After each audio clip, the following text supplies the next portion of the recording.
Okay, so once again, good day everyone. So our topic for today is about people resourcing, which is also very important. People resourcing is concerned with ensuring that the company acquires, keeps, and employs the people it need in a productive manner. So it is directly linked to staff development policy in practice. So as well as performance management. It also refers to the components of employment practice that deal with greeting new employees and, if there is no other option, releasing them.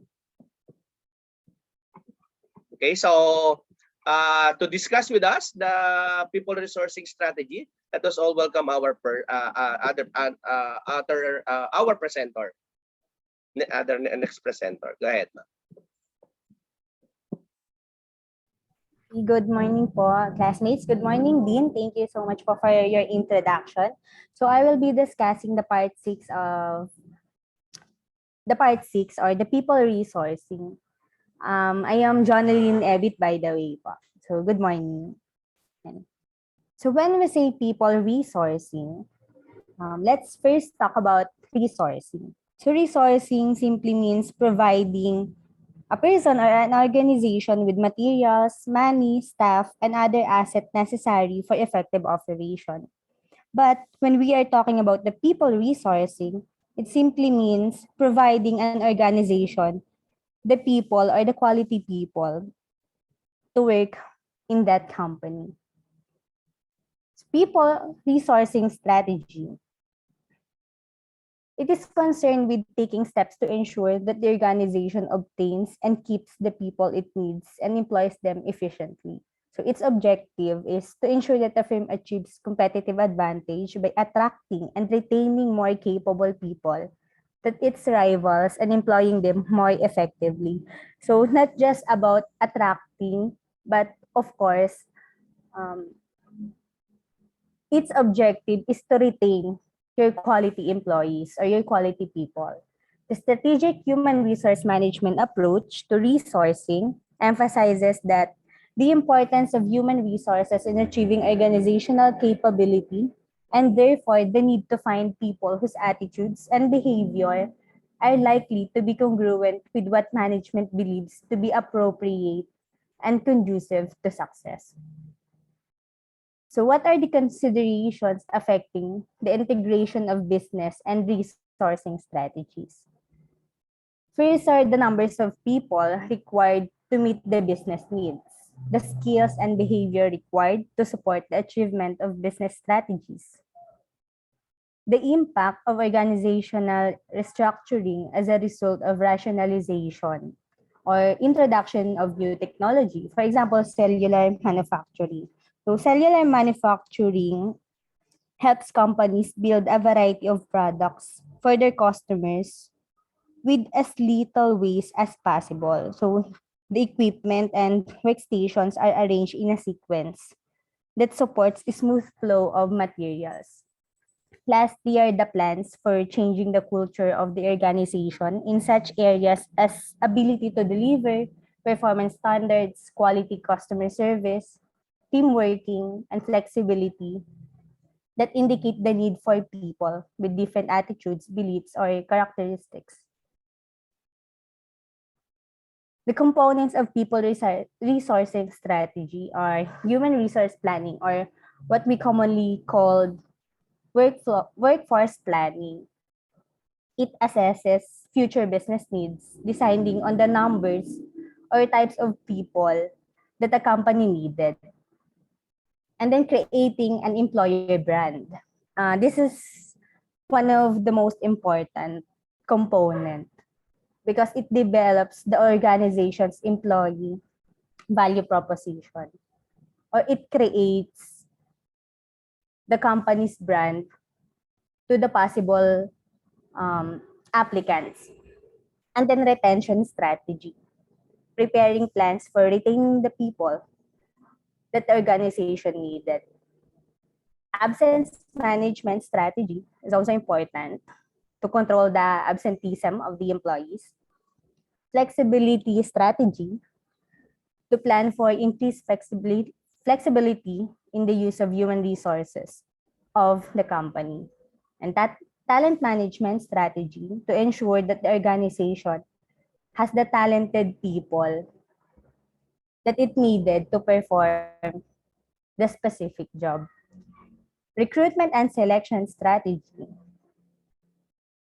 or planning the approaches used to obtain people as described in recruitment and selection, in selections, interviewing, and selection tests. So later on, we will be discussing specifically the recruitment and selection, the selection, interviewing, and selection tests. So let's move on to human resource planning. So what is HRP? It is the continuous process of systematic planning ahead to achieve optimum use of an organization's most valuable asset, or its quality employees, or its quality people. Human resources planning ensures the best fit between employees and jobs while avoiding manpower shortages or surpluses. So this chart is a human resource chart flow. So what are the human resource planning activities? It includes scenario planning, demand forecasting, which is also on the chart flow, forecasting, supply forecasting, forecasting requirements, and of course, the action plan. So it all starts with the business plan, and then the forecast of activity levels, and then analysis of requirements, the numbers, skills, and behaviors that needed in that specific job. And it also includes the scenario planning, or scenario planning, or the assessment of the environmental changes that are likely to affect the organization so that a prediction can be made of the possible situations that may happen in the future, or it's the prediction that are made to lessen the fortuitous event that we are calling. And then demand forecasting, or the demand forecasts, or simply estimating the future numbers of people required and the likely skills that they will need or needed in the company. And then another one is the supply forecast, or the measurement or the number of people likely to be available from within or outside of the organization. And then next is the forecast of future requirements. It is necessary to analyze the demands and supply forecast to identify any deficits and surpluses. And then last in our chart flow is the action plan. Planning, recruitment planning, training, downsizing, and increasing flexibility.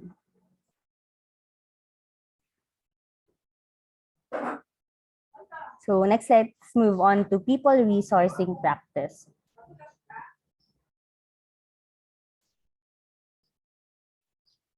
So what are the resourcing activities? There are 6 indicated here in my presentation. First one is developing employee value proposition, creating an employer brand, which I have already mentioned earlier, analyzing employee turnover, tackling retention problems, absence or attendance management, achieving flexibility in the use of people. So first is the developing employee value proposition. An organization's employee value proposition consists of what an organization has to offer that prospective or existing employees would value, and which would help to persuade them to join or remain with the business. So it's simply attracting employees and let them see their value in your company. And then creating an employer brand. Creating or the creation of brand image of the organization for the prospective employees or prospective applicants may influence by the reputation of the organization, since you have already um, have an impact through your employer brand. By the reputation of the organization as a business or provider of services, as well as the reputations of an employer.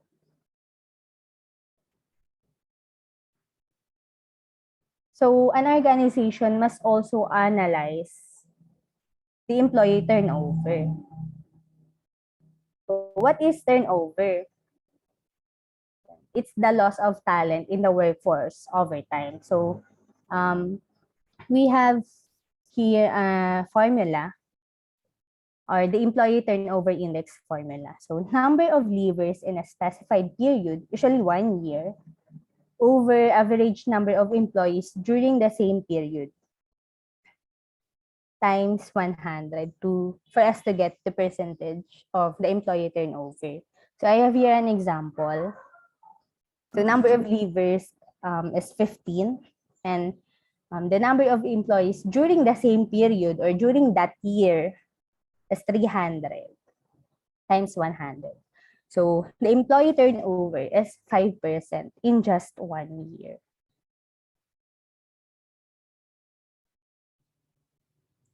Okay, so next is the stability index.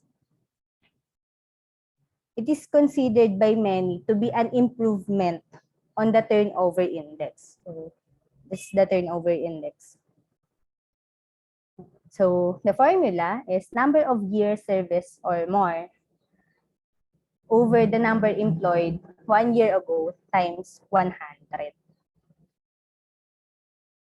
And then another is the survival rate. So below is the survival curve. The chart below is the survival curve. So survival rate is the proportion of employees who are engaged within a certain period who remain with the organization after so many years or so many months of service. So this example, the survival curve, indicates that half the number of recruits in 1 year may be lost over the next 3 years, the next 5 years. So I have here an example or rate analysis of survival.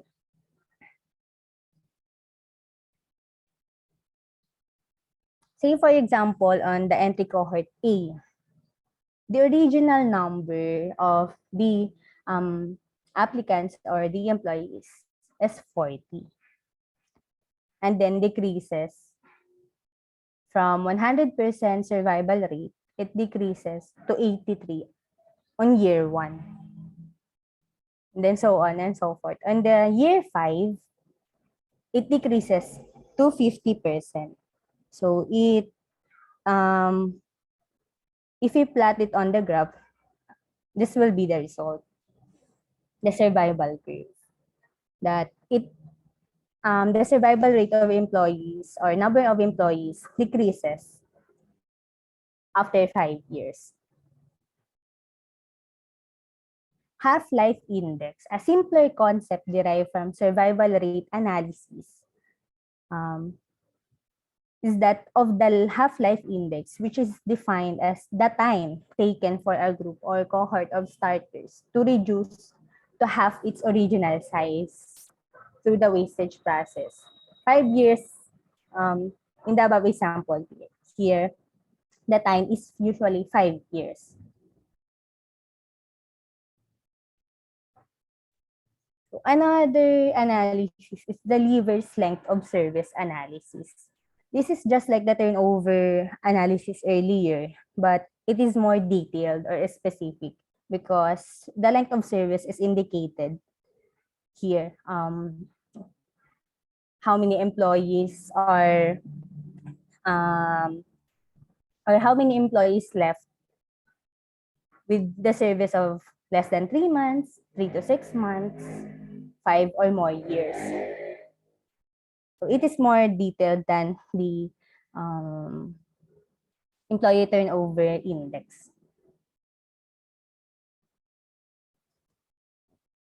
So let's move on to factors affecting the cost of employee turnover. So what are the costs of the employee turnover? Cost of recruiting replacements. Of course, you will do advertising or job ads, interviewing, testing. Cost of introducing replacements or induction cost. Cost of training replacements in necessary skills, especially if the left job is technical. Living costs or payroll or admin costs, opportunity cost, and then loss of output. Loss of output because that job which was left by the previous employer has no one handling. So there is a loss of output. So the company or the organization must immediate hire the replacement of that specific job. Retention planning. So if there is a turnover, there is a solution, which is retention. So an organization must have a retention planning or creation of plan that organizations use to reduce employee turnover. So factors affecting retention. Of course, we all want this career advantage, satisfaction from our work, security of tenure, company image, recruitment and selection and deployment process of the company or the recruitment company, the leadership, learning opportunities, of course, and performance recognitions and rewards. Because we employees are more motivated if we are all recognized. So analysis of reasons for leaving. So these are the possible reasons of the employees who are leaving their job. More pay from the other company, better prospects, more security, more opportunity to develop their skills, or they are unable to cope up with their previous job, better working conditions, poor relationships with their manager or team leader or with their colleagues, bullying and harassment, and then some other personal reasons like pregnancy, illness, or relocating to other areas. So the organization must also manage the absenteeism, or the development or application of policies and procedures designed to reduce levels of absenteeism. So of course, there are causes of absences, the job situation factors, or the job scope are too much to handle for the employee. There are also personal factors, employee values, or by age. Mostly, in some studies, the younger ones are frequently late or absent than the older ones. So it's about employee values. And then attendance factors. Another factor in personal is mostly women are frequently get sick than men. And another personal factor or another cause for the attendance factors, the reward system is not good. Sick pay can also increase absenteeism, or the working group norms. All right. So the company or the organization must have the policy for absenteeism. So every problem in an organization, there must be a solution. So policies should cover the methods of measuring absences, setting targets for the level of absences, deciding on the level of short-term absence, circumstances in which disciplinary action might be taken, what employees must do if they are unable to attend to work or they are absent, sick pay arrangements, provisions for the reduction and control of absences such as return to work interviews might also be conducted. Other steps that can be taken to reduce absences such as flexible working patterns. Okay, so last is the flexibility planning. So what is the flexibility planning? It involves taking a radical look at traditional employment patterns. So it simply means considering the scope for flexible working based on multitasking of an employee, developing a flexible firm by identifying and employing core and peripheral employees, including the use of subcontracting and outsourcing, introducing more flexible working arrangements like home working, teleworking, flexible hours, or overtime. So the aim of flexibility planning is to provide for greater operational flexibility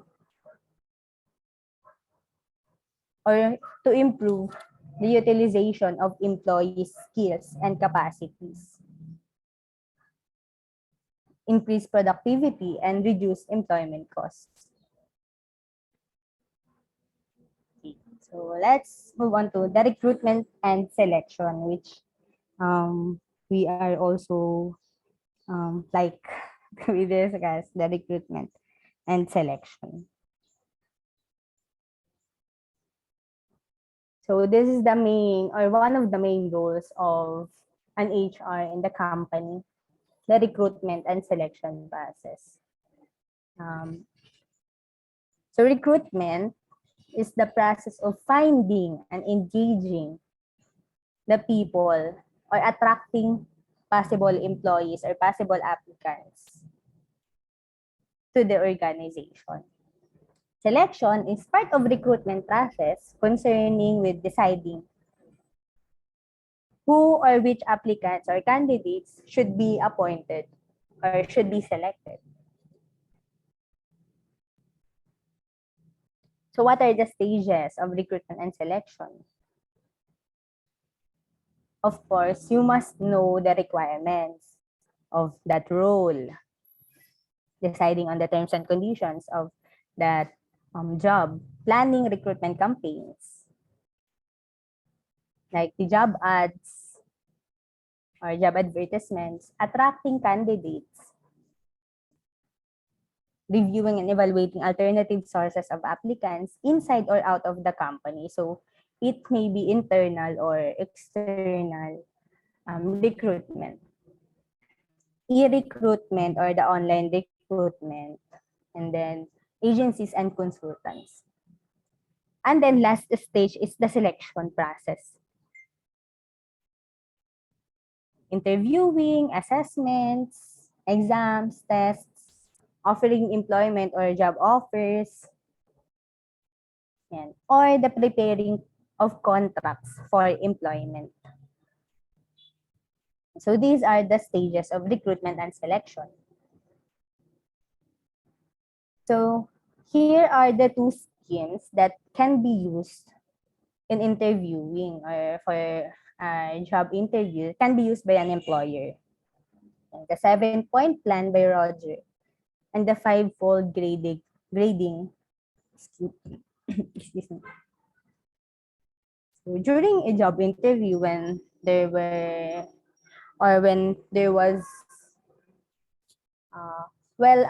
some of the companies are still having a face-to-face job interview. So the employer is basing on the applicant's physical appearance or physical makeup or how the applicant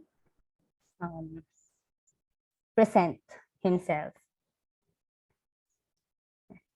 And then, of course, attainments, the qualification, experiences, the educational attainments or educational awards. And the employer is also um, considering the attainments. And the interests might also be a factor. Disposition and circumstances on the 7-point plan. On the 5-fold grading scheme, just like the first one, physical makeup or physical appearance, speech and manner, acquired qualifications, same with the second one on the 7-point plan. The work experiences, education, and the trainings, innate abilities or the natural quickness of comprehension, motivation, the kinds of goal set or goal setting by the individual, what's their short-term or long-term plan in the company. And then last, or the 5th one is the adjustment or emotional stability, ability to stand up to stress, and ability to get on with people or the interaction of the applicant. So, recruitment planning should cover the number and types of employees required to cater for expansion or new developments. Sources of candidates should also be covered. The plans for tapping alternative sources and how the recruitment program will be conducted. So the recruitment process is complex. But if the company but if the process will be conducted well, the company can look or can find or can search for its quality people. So let's talk about the job advertisement of the advertisement. So what are the inclusives in job advertisements? The name of the organization, the job or the role should be indicated, the person required, the qualifications, experiences required or experiences requirements, the pay and benefits offered should also be indicated in job advertisements. Of course, the location and the action to be taken.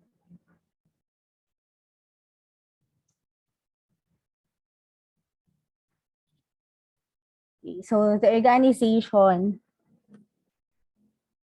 can conduct online recruitment using agencies and job centers or using the recruitment consultants.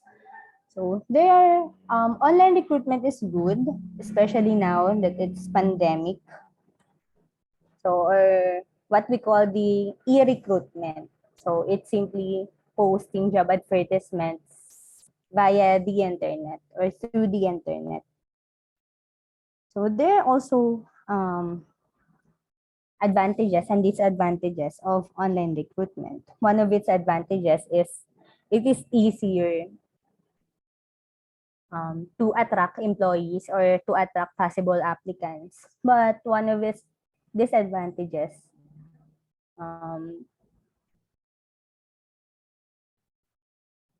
the unemployer might have a hard time finding that quality people or quality applicants for the job. And the organization can also use recruitment agencies or job centers, which communicates with both employers and job seekers. So they find out what job vacancies are available and who is the best fit for the jobs. And recruitment agencies also provide support to the candidates as well as the clients too. So what is the difference of the recruitment agency into recruitment consultants. So recruitment consultants are more knowledgeable about about the job posting. In recruitment agencies, they are more on the quantity than the quality. So some of the organization considers the recruitment consultants who provide expertise in recruitment process. So here comes the selection method, or its aim is to assess the suitability of candidates by predicting the extent to which they will be able to carry out a role successfully. It involves deciding on the degree to which the characteristics of applicants match the person or match the person's specification, and use this assessment to make a choice between the candidates or during the shortlisting. And then, of course, the offer or the job offer. After the interview process, the testing procedure has been completed, the decision to make an offer by maybe telephone or a letter or in writing. So this is normally subject to satisfactory references. It is essential to check the information provided by candidates on qualifications and their work experiences. So last topic that I will be discussing is the selection interviewing. Okay, so what is selection interviewing? It is a free-flowing and open-ended process used to determine if you are suitable for a specific job opening. So, wala naman tayo nagdaan na po dito sa selection interviewing. So, during the interview process, these fundamental questions should be considered, or these are the basis of an employer during the interview. Can candidates do the job? Will the candidates do the job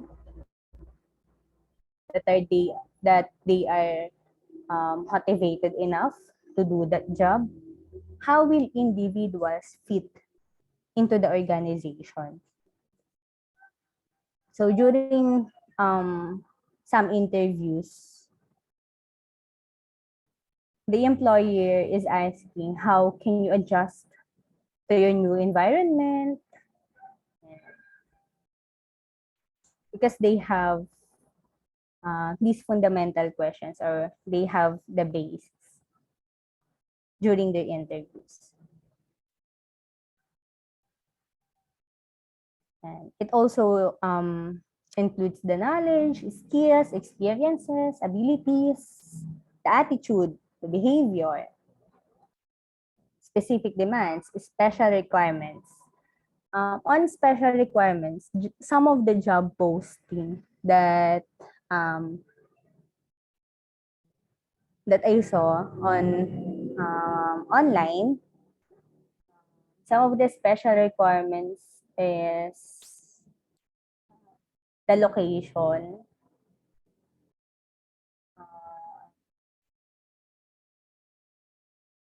or the possible applicants is willing to be relocated. So it can be considered.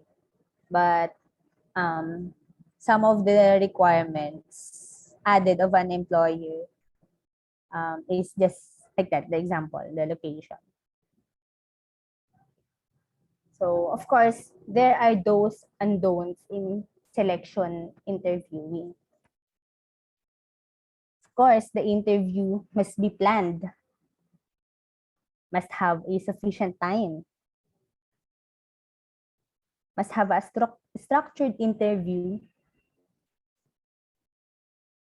or its guidelines during the interview, or the employer's guidelines during the interview. And during the interview, an employer must establish an easy and informal relationship or building rapport to the applicant. Of course, encourage the candidate to talk.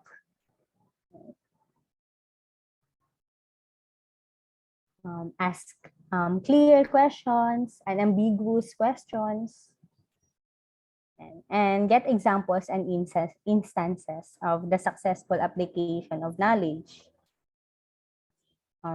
the skills of the applicant.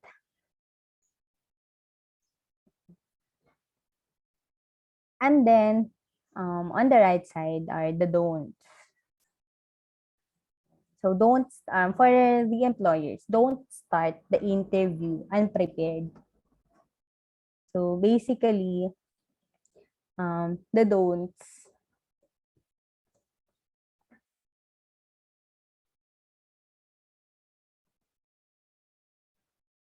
Okay, one of the don'ts is this one. Allow candidates to gloss over important facts or talk too much, especially if it's not connected with the application or with the job.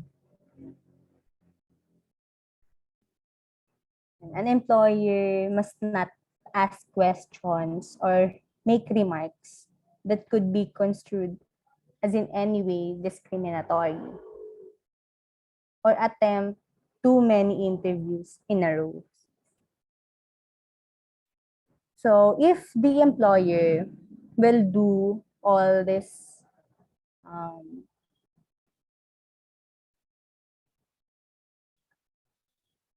all these ways during the interview and avoid the don'ts, the employer can look or can search. The employer can look for that quality people who are fitted on the specific job. Okay, so here, the interview structure must have the welcome and introductory remarks, major part concerning with obtaining information about the candidates, the vision of information to candidates about the organization and about the job, and of course, answering questions that the candidate may arise, and the closing interview with an indication of the next step. So the interview process must also have the timing or the length of time for an interview. Usually, the interview is conducted within 20 to 30 minutes. So it is enough for the employer to conduct the interview.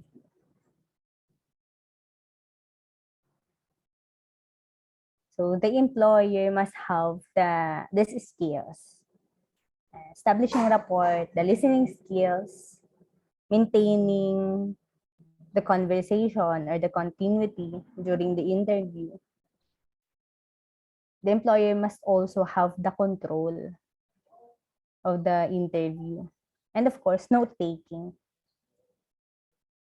The notes can also use by the next interview or by the next interviewer. So it is important for the initial interviewer. And of course, for the conclusion, candidates should be assessed against the criteria. This could be set under the headings of knowledge and skills, competencies, education, experiences, the qualifications, and overall suitability. And so this is the example.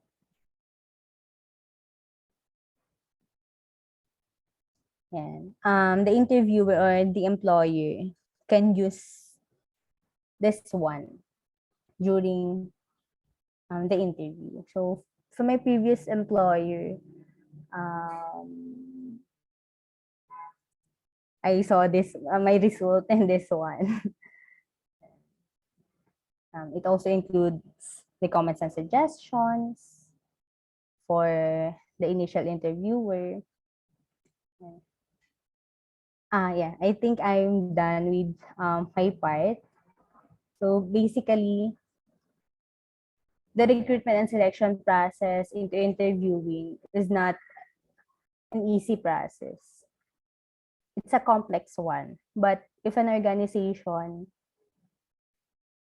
can conduct it well, and it will find its people or the quality people who will stay in the organization. So thank you po. Thank you, Dean, for listening. Thank you, classmates.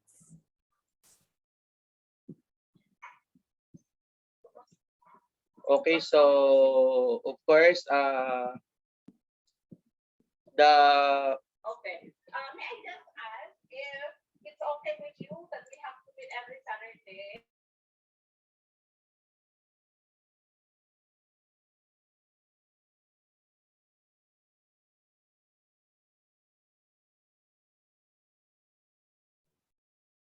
Then there is also part two.